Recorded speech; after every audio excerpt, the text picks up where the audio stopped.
और फ्रेंड्स आज मैं जो है यूपी डीएलएड थर्ड सेमेस्टर के गणित विषय के संपूर्ण चैप्टर का निचोड़ लेकर के आई हूँ फ्रेंड्स। और ये पार्ट 1 है संपूर्ण चैप्टर के निचोड़ का, और ऐसे ही कई पार्ट्स में मैं आप लोगों को सभी चैप्टर्स के महत्वपूर्ण क्वेश्चंस कराने वाली हूँ जो आपके एग्जाम के लिए बहुत ज्यादा हेल्पफुल होगा। तो सभी लोग जो है पेन और कॉपी लेकर के बैठ जाएं और क्वेश्चन को नोट करते चले, और जैसे जैसे मैं करा रही हूँ वैसे वैसे क्वेश्चन को सॉल्व भी करते चले, ताकि आप लोग का नोट्स भी तैयार होता रहे और साथ ही साथ आप लोग की बेहतरीन प्रिपरेशन भी होती रहे। तो चलिए फ्रेंड्स, पहला क्वेश्चन मैंने लिया है जो आपका पहला चैप्टर है अनुपात एवं समानुपात, उससे। तो यहाँ पर आप लोग देख सकते हैं 36 और 49 का मध्यानुपाती ज्ञात कीजिए। बहुत ही अच्छा प्रश्न है आपकी परीक्षा के लिए। मध्यानुपाती से प्रश्न जरूर पूछा जा सकता है, इस बार का महत्वपूर्ण टॉपिक है ये। तो फ्रेंड्स सबसे पहले हम लिखेंगे कि माना मध्यानुपाती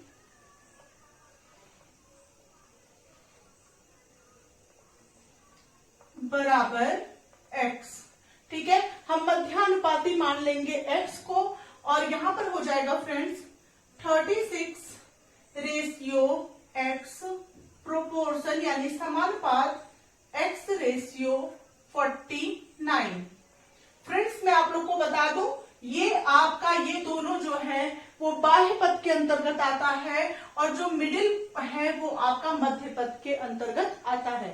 तो फ्रेंड्स ये है आपका मध्य पद, ठीक है, ये आपका मध्य पद है दोनों, और ये बाहर का जो है फ्रेंड्स ये वाला ये है बाह्य पद। तो इस तरह के क्वेश्चन में फ्रेंड्स एक फॉर्मूला होता है कि बाह्य पदों का गुणनफल बराबर मध्य पदों के गुणनफल के हमेशा बराबर होता है। और ऐसा भी क्वेश्चन परीक्षा में पूछा जाता है कि बताएं कि अनुपात में है अथवा नहीं है। तो 4 आपको डिजिट दी गई रहेगी परीक्षा में, और फ्रेंड्स इसमें क्या रहेगा कि जैसे जो मैं आपको उस तरह का भी क्वेश्चन अभी करके बताती हूँ, ठीक है। तो पहले आप लोग ये समझ लें कि जैसे 36 रेशियो x और प्रोपोर्शन x रेशियो 49 है, तो यहाँ पे फ्रेंड्स आपको मध्य पद का यानी x की वैल्यू आपको ज्ञात करनी है। तो यहाँ पे हो जाएगा मध्य पदों का गुणनफल बराबर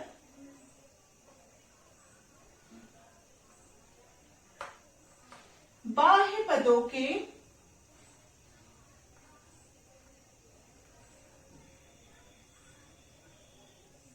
गुणनफल के, ठीक है। मतलब हमेशा जो है क्या होता है फ्रेंड्स कि मध्य पदों का गुणनफल या बाह्य पदों का गुणनफल, जो दोनों का गुणनफल जो आता है वो हमेशा मध्य पदों के गुणनफल के बराबर होता है। मध्य पदों का गुणनफल जो होता है वो बाह्य पदों के गुणनफल के बराबर होता है। तो मैं आपको जिस क्वेश्चन की बात कर रही थी, एक और टाइप का क्वेश्चन आता है, उसमें क्या होता है कि आपको 4 पद दिए रहते हैं, और उसमें ये आपको ज्ञात करना रहता है कि ये अनुपात में है अथवा नहीं है। तो अगर गुणनफल जो है एक बाह्य पदों का गुणनफल मध्य पदों के गुणनफल के इक्वल आता है तो मतलब वो अनुपात में है, और अगर अनइक्वल आता है मतलब दोनों डिजिट्स बिल्कुल बराबर नहीं रहती है तो वो समान मतलब ये समानुपात में नहीं है। ठीक है फ्रेंड्स, इस तरह से। तो मध्य पदों का गुणनफल बराबर बाह्य पदों के गुणनफल के। तो मध्य पद कौन कौन से हैं? x और x है, तो x multiply x is equal to हो जाएगा आपका 36 मल्टीप्लाई 49। ठीक है, बाह्य पद आपके 36 और 49 है ना, तो इन दोनों का गुणा कर देंगे। तो यहाँ पे हो जाएगा x square is equal to 36 multiply 49। ठीक है, यहाँ पे आप लोग देख सकते हैं इस तरह से x स्क्वायर, यहाँ पे तो मैंने यहाँ तक कर लिया है, इसको करने की जरूरत नहीं है। x इज इक्वल टू आपका हो जाएगा अंडर रूट 36 मल्टीप्लाई 49। ठीक है, तो x इज इक्वल टू हो जाएगा यहाँ पे फ्रेंड्स 36 जो है वो किसका मल्टीप्लाई करेंगे 2 बार तो आ जाएगा, 6 मल्टीप्लाई 6 करेंगे तो 36 आएगा, और मल्टीप्लाई 7 जब आप करेंगे तो 49 आएगा। ठीक है, तो यहाँ x इज इक्वल टू हो गया 6 मल्टीप्लाई 7, और क्योंकि इसका पेयर बना ये बाहर निकल गया, इसका पेयर बना ये बाहर निकल गया 7, 6 सत्ते होता है आपका 42, यानी x की वैल्यू क्या आ जाएगी, 42 आ जाएगी। अर्थात यहां लिखेंगे अर्थात मध्यानुपाती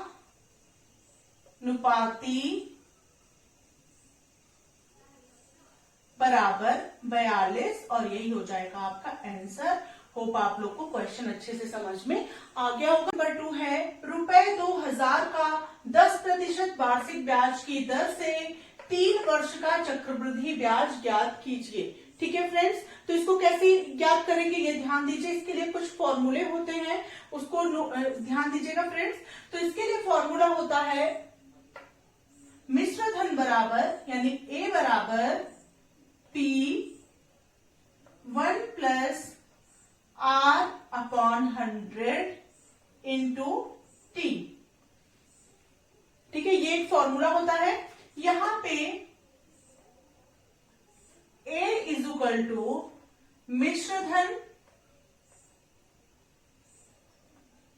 आपको ज्ञात करना है, P इज इक्वल टू है प्रिंसिपल यानी मूलधन, R इज इक्वल टू है रेट ऑफ इंटरेस्ट यानी दर, जो कि आपको परसेंटेज में दिया रहता है, और T इज इक्वल टू है फ्रेंड्स टाइम यानी समय। ठीक है, कभी कभी केवल इतना ही प्रश्न पूछ लिया जाता है कि आप जो है फॉर्मूला बताइए, मिश्रधन निकालने का फॉर्मूला बताइए या चक्रवृद्धि ब्याज निकालने का फॉर्मूला बताइए। दूसरा फॉर्मूला इस तरह के क्वेश्चन करते समय होता है चक्रवृद्धि ब्याज, यानी पहले आप फॉर्मूला नोट कर लें। ये दो फॉर्मूले इस क्वेश्चन को करने के लिए बहुत हेल्पफुल साबित होंगे। चक्रवृद्धि ब्याज यानी कि आपका होता है कंपाउंड इंटरेस्ट, जिसको आप बोलते हैं CI, जिसको आप इंग्लिश में बोलते हैं, आप लोगों ने पढ़ा होगा। CI इज इक्वल टू होता है फ्रेंड्स A माइनस P, मतलब जो आपका मिश्रधन आएगा उसमें से आप प्रिंसिपल यानी मूलधन को जब आप माइनस करेंगे तभी आपका चक्रवृद्धि ब्याज निकल के आएगा। ठीक है फ्रेंड्स, होप आप लोग को इतना समझ में आ गया होगा, इतना आप लोग नोट कर लें। उसके बाद बढ़ते हैं क्वेश्चन की तरफ। तो फ्रेंड्स यहां पर आपको क्या दिया गया है, आप लोग इसको देख लें। यहां पर आपको दिया गया है P इज इक्वल टू आपको दिया गया है 2000 रुपए। ठीक है, R इज इक्वल टू आपको दिया गया है 10% यानी 10%। टाइम आपको दिया गया है 3 ईयर यानी 3 वर्ष। ठीक है, time is equal to 3 year. ठीक है, 3 वर्ष का समय आपको दिया गया है। ठीक है, अब आपको ज्ञात करना है सबसे पहले क्या, मिश्रधन ज्ञात करना पड़ेगा, तभी तो आप चक्रवृद्धि ब्याज निकालेंगे, क्योंकि आपको तो मूलधन पता है लेकिन मिश्रधन आपको नहीं पता है कंपाउंड इंटरेस्ट निकालने के लिए। तो यहाँ पे CI इज इक्वल टू हो जाएगा, फॉर्मूले में वैल्यू पुट कर, sorry A is equal to हो जाएगा, यहाँ पे पहले A निकालेंगे ना मिश्रधन को, A इज इक्वल टू हो जाएगा, CI का तो फॉर्मूला आपको मैंने बता दिया, CI is equal to A minus P होता है। ठीक है, तो A इज इक्वल टू हो जाएगा P यानी कि 2000 रुपीज P, और यहाँ पे हो जाएगा 1 प्लस R यानी रेट ऑफ इंटरेस्ट कितना दिया गया, 10%, 10/100। ठीक है, और यहाँ पे ब्रैकेट क्लोज हो गया, और टाइम आपको 3 ईयर का दिया गया है, तो यहाँ पे हो गया 3। ठीक है फ्रेंड्स, अब इसको सॉल्व कर लीजिए। A इज इक्वल टू हो गया 2000, ये 0 से ये 0 भी कैंसिल कर सकते हैं। ठीक है, 10 एकन्नम 10 और एक क्या हो जाएगा 11। इसका इसमें आप गुणा करेंगे। ठीक है, और गुणा करने पर जो आएगा उसको उसमें ऊपर वाली डिजिट को आप जोड़ देते हैं, तो 10 एकन्नम 10 हो गया और एक आपका 11 हो गया, 11/10 मतलब 11/10। और कितने टाइम्स आपको 11/10 लिखना है, यहाँ पे 3 टाइम्स लिखना है, क्योंकि यहाँ पे 3 मतलब यहाँ पे 3 टाइम आपका 3 ईयर है ना, तो यहाँ पे 3 आप लिखे ना ब्रैकेट के बाहर, तो यहाँ पे मल्टीप्लाई 11/10 और मल्टीप्लाई हो गया आपका 11/10। ठीक है, ये 0 कैंसिल हो गया, ये 0 आपका ये 0 कैंसिल हो गया, ये 0 आपका ये 0 कैंसिल हो गया। ठीक है, अब यहाँ पे हो जाएगा A इज इक्वल टू 11 दूना 22 और गुणे 11 गुणे 11 होता है 121। 11 का स्क्वायर क्या होता है, मतलब 11 का स्क्वायर होता है 11 मल्टीप्लाई 11 इज इक्वल टू 121। तो यहाँ पे 121 गुणे 22 आप यहाँ पे कर सकते हैं। 121 और गुणे 22 आप करेंगे तो ये हो जाएगा 2 एकड़ नम 2, 2 दूना 4, 2 एकड़ नम 2, 2 एकड़ नम 2, 2 दूना 4, 2 एकड़ नम 2। ठीक है, तो ये हो जाएगा 2, 4 2 6, 4 2 6 2, 2662। ठीक है फ्रेंड्स, तो ये ए इज इक्वल टू आ गया आपका रुपीज 2662। ठीक है फ्रेंड्स, ये आपका मिश्र धन आपको पता चल गया। अब फ्रेंड्स आपको मिश्र धन पता चल गया, मूलधन आपको पहले से पता है 2000 रुपए है। आपको क्या निकालना है, चक्रवृद्धि ब्याज यानी कंपाउंड इंटरेस्ट आप लोगों को ज्ञात करना है। ठीक है, तो यहाँ पे हो जाएगा CI is equal to A minus P. ठीक है, CI is equal to A minus P हो गया। अब CI इज इक्वल टू हो गया A is equal to 2662 rupees. तो यहाँ पे हो जाएगा रुपीज 2662 और माइनस P आपको दिया गया है 2000 रुपीज, तो रुपीज 2000। ठीक है फ्रेंड्स, अब यहाँ CI इज इक्वल टू हो गया 2662 में से जब 2000 को आप माइनस करेंगे तो बचेगा आपका रुपीज 662 और यही हो गया आपका आंसर। ठीक है फ्रेंड्स, मतलब चक्रवृद्धि ब्याज क्या निकल के आ गया 662 रुपए। और इस चैप्टर से जरूर ऐसे प्रश्न आपकी परीक्षा में एक क्वेश्चन आपको 2 नंबर के देखने को जरूर मिलेंगे। ठीक है फ्रेंड्स, तो इसको बिल्कुल नोट कर ले और इसका रिवीजन करें ताकि आप लोग कोई भी क्वेश्चन में आप लोगों को प्रॉब्लम ना होने पाए। ठीक है, बढ़ते हैं नेक्स्ट क्वेश्चन की तरफ। नेक्स्ट क्वेश्चन नंबर 3 है फ्रेंड्स, हर्षिता ने एक राष्ट्रीयकृत बैंक में रुपए 5000 जमा किए। 2 वर्ष बाद उसे कुल कितने रुपए मिले यदि बैंक 8% वार्षिक चक्रवृद्धि ब्याज देता हो। तो फ्रेंड्स यहाँ पर कुल रुपए की बात की जा रही है कि उसे कुल कितने रुपए मिले, मतलब इंटरेस्ट के साथ उसे कुल कितने रुपए मिले, अर्थात यहाँ बात हो रही है मिश्र धन की। ठीक है, तो आपको जो है क्या क्या दिया गया है, P यानी प्रिंसिपल, जितना रुपया हर्षिता ने जमा किया। और ये प्रश्न जो है डीएलएड 2016 में पूछा गया प्रश्न है। ठीक है, इंपॉर्टेंट क्वेश्चन है आपके परीक्षा के लिए, इस तरह के भी प्रश्न आपकी परीक्षा में पूछे जा सकते हैं। तो यहाँ पे फ्रेंड्स आपको क्या क्या चीजें दी गई है वो लिख ले। दिया गया है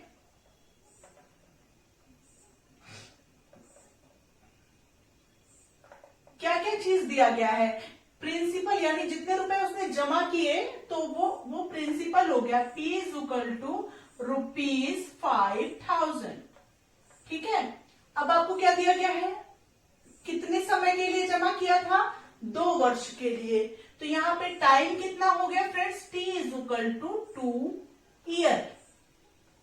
ठीक है, अब दिया गया है कि उसे कुल कितने रुपए मिले यदि बैंक 8% वार्षिक चक्रवृद्धि ब्याज देता हो। तो यहाँ पे रेट ऑफ इंटरेस्ट कितना दिया गया है, R इज इक्वल टू 8%।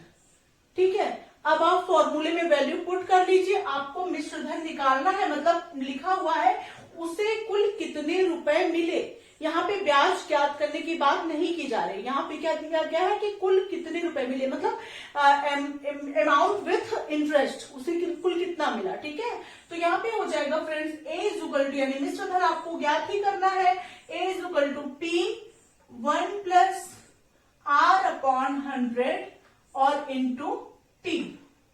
यही तो फॉर्मूला होता है। ये फॉर्मूला आप लोग लर्न कर ले क्योंकि ये आपको इस तरह के हर क्वेश्चन में जो है काम में आएंगे फॉर्मूला ये वाले। तो यहाँ पे A इज इक्वल टू आपको A ज्ञात करना है, यहाँ पे P आपको दिया गया है 5000, P की वैल्यू 5000 लिख देंगे। ठीक है, A इज इक्वल टू 5000 और यहाँ पे हो जाएगा 1 plus R, rate of interest 8% है, 8/100 और यहाँ पे ब्रैकेट क्लोज हो गया। टाइम आपको दिया गया है 2 ईयर का, यहाँ पे 2 हो जाएगा। ठीक है, अब इसको सॉल्व कर लीजिए, ये हो जाएगा आपका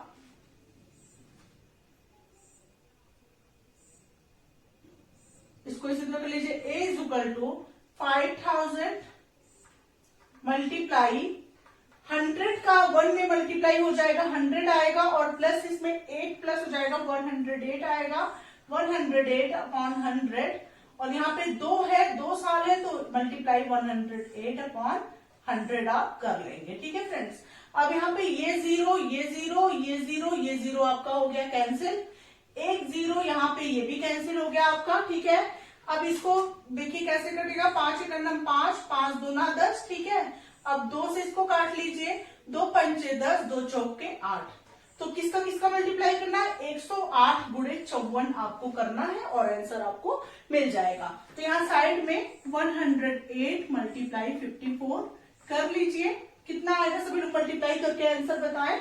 4 अट्ठे 32 के 2 हासिल 3, 4 0 0 3, 4 एकम 4, 5 अट्ठे 40 के 0 हासिल 4, 4 5 एकम 5, 2 3 8 5, 5,832 रुपए आया। ठीक है फ्रेंड्स, इसको देख लीजिए, 5,832 रुपए आ रहा है, तो मिश्रण हो जाएगा आपका ₹5,832, और यही हो जाएगा आपका आंसर। होप आप लोग को ये क्वेश्चन भी अच्छे समझ में आ गया होगा, ये आया हुआ परीक्षा में प्रश्न है, बहुत इंपॉर्टेंट है।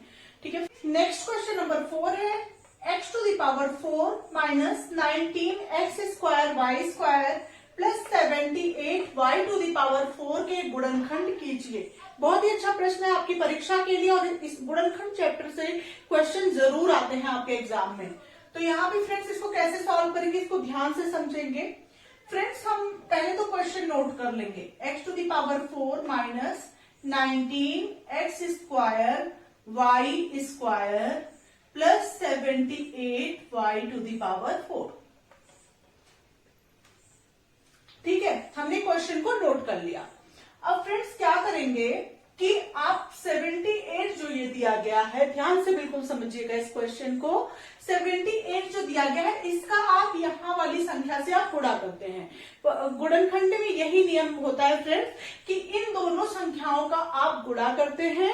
चूंकि यहाँ पे कोई संख्या नहीं है तो यहाँ पे 1 होगा। ठीक है, तो 78 का जब 1 में आप मल्टीप्लाई करेंगे तो 78 ही आएगा। उसके बाद आप क्या करेंगे कि बीच वाली संख्या को प्राप्त करने के लिए आप क्या करेंगे कि चूंकि इस संख्या के सामने जो चिन्ह है, यहाँ प्लस का साइन है, ठीक है, यहाँ प्लस का चिन्ह है, तो इसी के अकॉर्डिंग चलेंगे। अगर यहाँ माइनस होता तो माइनस पे हम लोग माइनस करने पर इस संख्या को प्राप्त करते। चूंकि यहाँ प्लस है तो हम प्लस करने पर इस संख्या को प्राप्त करेंगे, और मल्टीप्लाई करने पर 78, मतलब कोई ऐसी दो संख्या बीच में हमको लेनी है जिन संख्याओं को प्लस किया जाए तो 19 मिले, और उन्हीं संख्या को अगर हम मल्टीप्लाई करें तो 78 मिले। ठीक है फ्रेंड्स, तो हम क्या ले सकते हैं यहाँ पे, अगर हम 6 और 13 लेते हैं, ठीक है, अगर हम 6 और 13 दो संख्या लेते हैं तो 6 और 13 को जब हम जोड़ेंगे, मतलब ये प्लस यहाँ इसी संख्या पर, इसी साइन पर हम ध्यान देंगे। ठीक है, इस चीज को आप लोग ध्यान दीजिएगा, यहाँ प्लस है तो प्लस करने पर बीच वाली संख्या मिलनी चाहिए, और यहाँ पर अगर माइनस होता तो माइनस करने पर बीच वाली संख्या मिलनी चाहिए। चूंकि यहाँ पे प्लस है तो हम 6 और 13 को जब हम प्लस करेंगे तब ये 19 आएगा, और 6 गुणे 13 अगर हम करेंगे तो 13 छक 78 यानी 78 आएगा। ठीक है फ्रेंड्स, मतलब दो ऐसी संख्या हमको लेनी है जिसको प्लस करने पर, यहाँ प्लस है इसलिए प्लस करने पर 19 आए, बीच वाली संख्या आए, और मल्टीप्लाई करने पर उसी संख्या को, उन्हीं दोनों संख्याओं को गुणा करने पर 78 आए। होप आप लोग को इतना प्रोसेस अच्छे समझ में आ रहा होगा। अब हम 6 और 13 को ले लेंगे मिड में, ठीक है, बीच में, तो यहाँ हो जाएगा x to the power 4 minus, यहाँ पे हो जाएगा फ्रेंड्स 6 प्लस 13 जो हमने लिया है। ठीक है फ्रेंड्स, अब ब्रैकेट क्लोज, और यहाँ पे 19 की जगह हमने क्या लिख दिया, 6 प्लस 13 हमने लिख दिया। अब यहाँ पे हो जाएगा x स्क्वायर वाई स्क्वायर को हम बाहर लिख देंगे, ठीक है, और plus 78 y to the power 4। ठीक है, अब क्या करेंगे, इसको खोल देंगे, x to the power 4 minus 6 का एक्स स्क्वायर वाई स्क्वायर में गुणा करेंगे और 13 का भी एक्स स्क्वायर वाई स्क्वायर में हम गुणा करके लिखेंगे। तो यहाँ पे -6 एक्स स्क्वायर वाई स्क्वायर, और फ्रेंड्स यहाँ पे माइनस है और यहाँ पे प्लस है, तो माइनस प्लस का गुणा जो होता है, ठीक है, माइनस और प्लस का जब हम गुणा करते हैं, माइनस प्लस का गुणा हमेशा माइनस होता है। एक बात आप लोग हमेशा ध्यान में रखेंगे, जैसे कोई संख्या अगर ब्रैकेट में कोई साइन है और बाहर कोई साइन है, जैसे मान लीजिए बाहर माइनस है और ब्रैकेट के अंदर प्लस है, तो माइनस प्लस का गुणा जो होगा वो क्या होगा, माइनस होगा। अगर बाहर प्लस है और ब्रैकेट के अंदर माइनस साइन है, मतलब प्लस का जब माइनस में गुणा करते हैं तो माइनस होता है, चाहे वो ब्रैकेट में हो या ना हो, ठीक है। और इक्वल साइन हो, जैसे कि अगर दो प्लस प्लस हो, प्लस गुणे प्लस हो, तो उसका वैल्यू भी हमेशा पॉजिटिव ही आता है। और अगर इक्वल साइन में माइनस इंटू माइनस हो तो इसका भी वैल्यू हमेशा पॉजिटिव में आता है। मतलब दो साइन अगर इक्वल में होते हैं तो उनकी वैल्यू हमेशा पॉजिटिव में आती है, और अगर अनइक्वल साइन है तो उनकी वैल्यू हमेशा निगेटिव में आती है। ये आप बिल्कुल याद कर लेंगे, क्योंकि साइन में गलती होने से पूरा क्वेश्चन गलत हो जाता है, ठीक है। तो फ्रेंड्स यहाँ पे माइनस, तो यहाँ प्लस था, चूंकि प्लस माइनस आपका माइनस हो गया, यहाँ पे भी प्लस है, यहाँ दिया गया है प्लस, प्लस माइनस क्या हो गया, -13 एक्स स्क्वायर वाई स्क्वायर और +78 वाई टू द पावर 4, ठीक है। अब इसमें से हम कॉमन लेंगे, इसमें से हम कॉमन लेंगे। अब फ्रेंड्स इसमें से हम ऐसी कौन सी संख्या है जिसको हम कॉमन ले सकते हैं, जो दोनों में होता है वही हम कॉमन लेते हैं। तो यहाँ पे x टू द पावर 4 है और यहाँ पे एक्स स्क्वायर है, ठीक है। तो मतलब कहीं ना कहीं एक्स स्क्वायर यहाँ पे भी तो है, चूंकि x टू द पावर 4 है तो एक्स स्क्वायर यहाँ पे भी है, तो यहाँ पे हम एक्स स्क्वायर सबसे छोटी संख्या है इन दोनों में से, तो हम एक्स स्क्वायर को बाहर कॉमन ले लेंगे, ठीक है। जब हम एक्स स्क्वायर को कॉमन लिए तो यहाँ एक्स टू द पावर 4 की से जब एक्स स्क्वायर कॉमन हो गया तो यहाँ क्या बचा, एक्स स्क्वायर बचा, और माइनस यहाँ पे 6 और एक्स स्क्वायर चूंकि बाहर कॉमन है तो यहाँ पे बचा वाई स्क्वायर, ठीक है। और माइनस यहाँ पे 13 आप कॉमन ले लीजिए, क्योंकि 13 6 जा 78 होता है, ठीक है। 13 6 78 होता है, ठीक है। तो यहाँ पे 13 आप कॉमन ले लेंगे, और साथ साथ चूंकि यहाँ वाई स्क्वायर है, यहाँ वाई टू द पावर 4 है, तो यहाँ पे वाई स्क्वायर आप कॉमन ले लेंगे, और यहाँ पे हो जाएगा, यहाँ बचेगा एक्स स्क्वायर, चूंकि 13 और वाई स्क्वायर कॉमन हो गया है तो बचा क्या है, एक्स स्क्वायर बचा है, और यहाँ पे प्लस माइनस क्या हो जाएगा, माइनस हो जाएगा, और यहाँ पे हो जाएगा 13 6 78 यानी 6 वाई स्क्वायर, ठीक है फ्रेंड्स। होप आप लोग को इतना अच्छे से समझ में आ रहा होगा। अब फ्रेंड्स हम क्या करेंगे, ये दोनों वैल्यू क्या है, इक्वल है, इन दोनों में से एक वैल्यू आप लिख देंगे X square minus 6 Y square, एक ब्रैकेट में हो गया, और दूसरे ब्रैकेट में क्या लिखेंगे, एक्स स्क्वायर जो ये है और -13 वाई स्क्वायर, इसको आप दूसरे ब्रैकेट में लिखेंगे, एक्स स्क्वायर -13 वाई स्क्वायर, ठीक है फ्रेंड्स। इसको दूसरे ब्रैकेट में लिखेंगे और यही आपका गुणनखंड आ गया, ये आपका हो गया आंसर। होप आप लोग को ये क्वेश्चन भी अच्छे से समझ में आ गया होगा। बढ़ते हैं नेक्स्ट महत्वपूर्ण प्रश्न की तरफ। नेक्स्ट क्वेश्चन नंबर 5 है, 12 Y square minus Y minus 1 का गुणनखंड कीजिए। और ये क्वेश्चन आया हुआ है आपकी परीक्षा में, डीएलएड 2017 में पूछा गया है फ्रेंड्स, इसको ध्यान से समझिए इस क्वेश्चन को कैसे सॉल्व करेंगे। तो फ्रेंड्स ये हो जाएगा 12 Y square minus Y minus 1, जैसा कि क्वेश्चन में दिया गया है। फ्रेंड्स जैसा कि मैंने आप लोग को पहले क्वेश्चन में बताया है इससे पहले कि इन दोनों संख्याओं को आपस में गुणा करते हैं, तो 12 एकन्नम जो है गुणा करने पे आया 12। अब क्या करते हैं कि दो ऐसी संख्याओं में इसको तोड़ते हैं कि जो है उन दोनों संख्याओं को यहाँ पे माइनस है ना, यहाँ पे साइन माइनस है, तो माइनस करने पर यहाँ पे y है, मतलब यहाँ कहीं ना कहीं क्या है, 1 है, माइनस करने पर 1 आए और मल्टीप्लाई करने पर 12 आए, ठीक है फ्रेंड्स। इस तरह से क्वेश्चन को हम सॉल्व करते हैं। तो फ्रेंड्स अगर हम 4 और 3 ले लें दो संख्याएं, तो 4 और 3 को, 4 में से 3 को जब हम माइनस करेंगे तो 1 आएगा, और 4 गुणे 3 अगर हम करेंगे तो 12 आएगा, ठीक है फ्रेंड्स, तो 4 और 3 हम संख्या ले सकते हैं। तो यहाँ पे हो गया 12y² और -4 - 3, ठीक है, y, ये y बाहर चला गया, y -1,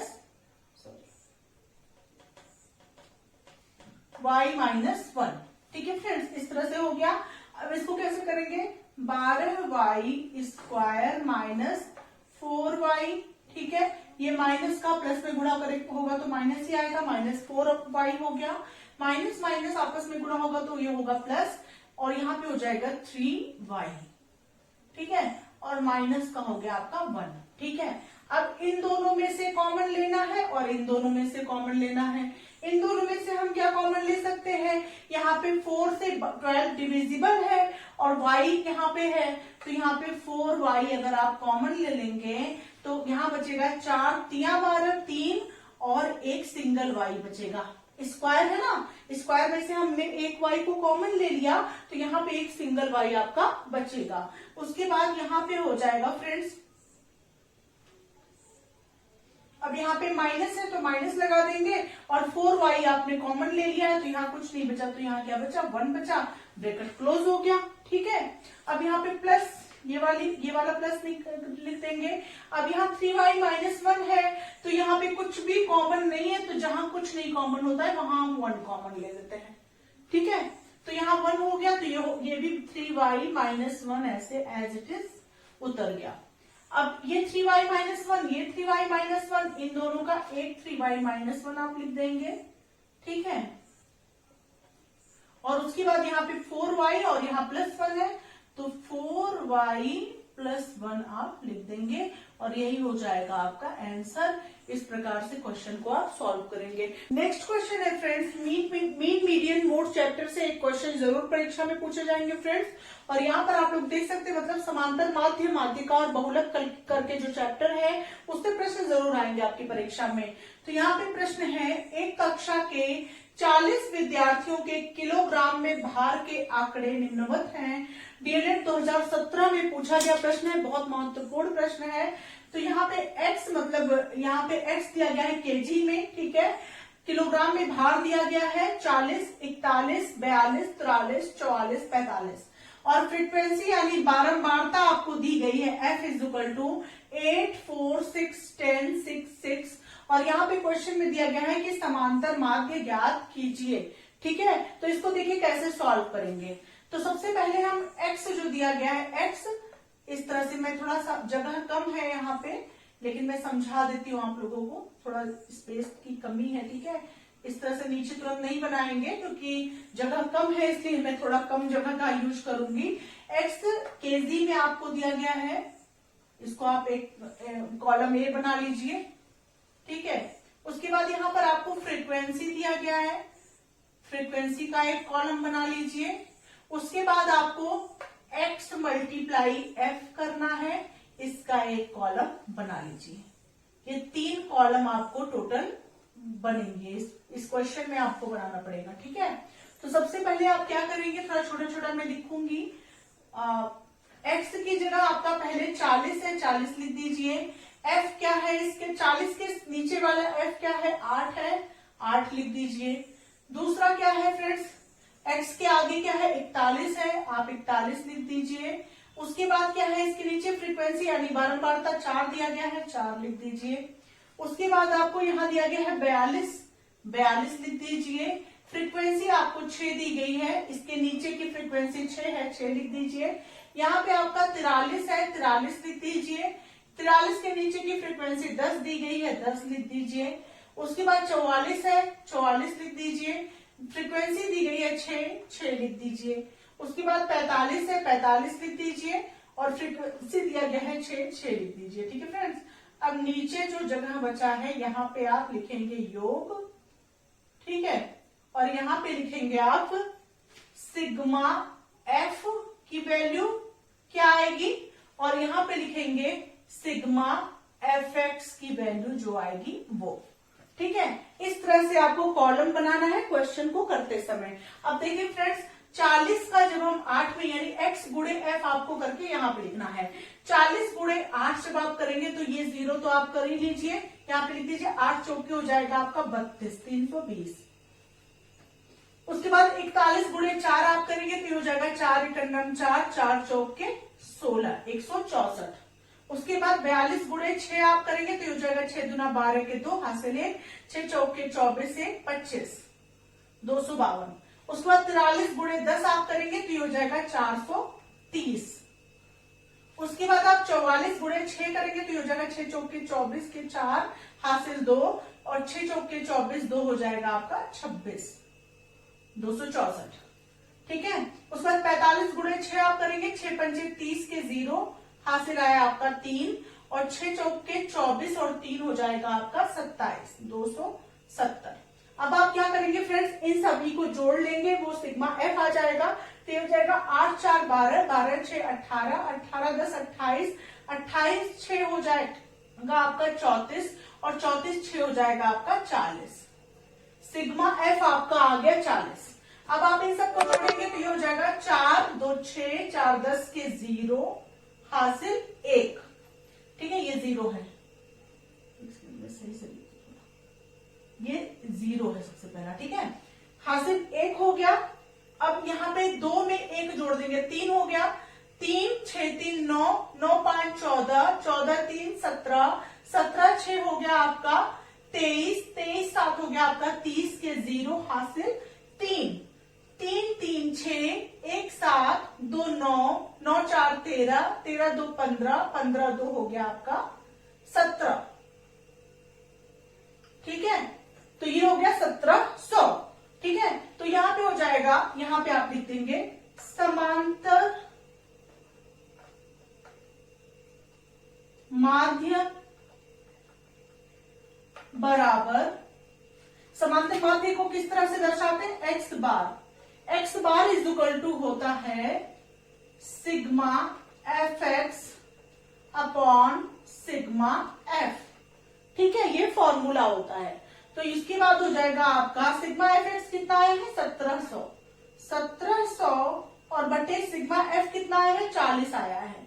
ठीक है, अब ये 0 से ये 0 कट गया, 170 को 4 से डिवाइड करेंगे तो कितनी बार जाएगा फ्रेंड्स, 4 चौके 16, 1 17, 4 दूना 8, 2 10, 4 पंचे 20, 42.5। ठीक है, तो x बार की वैल्यू आ गई आपकी 42.5।